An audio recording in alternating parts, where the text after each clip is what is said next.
Los cazadores y amantes de la codorniz en España se vuelcan de nuevo con el Coturnix Challenge. Es un reto para realizar un censo simultáneo en todo el territorio nacional que se va a hacer por segundo año. El fin de semana se llevó a cabo la primera jornada de esta iniciativa, que se va a repetir el próximo 23 de agosto. La información recabada permitirá estimar la población de esta especie en España, un requisito, por cierto, exigido por la Unión Europea.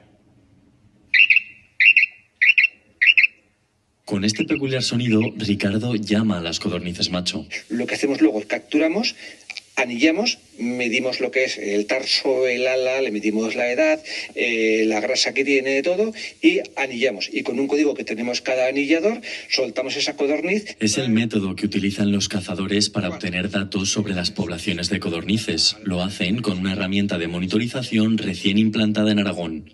Y para saber cuántas hay en España, se va a llevar a cabo un censo simultáneo en todo el país. Yo creo que hay bastantes codornices y que se puede seguir cazando una caza sostenible.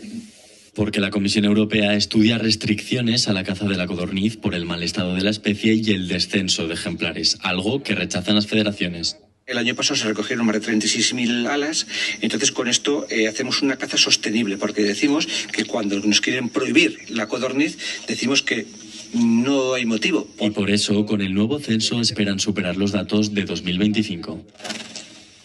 Hasta la próxima, amiga.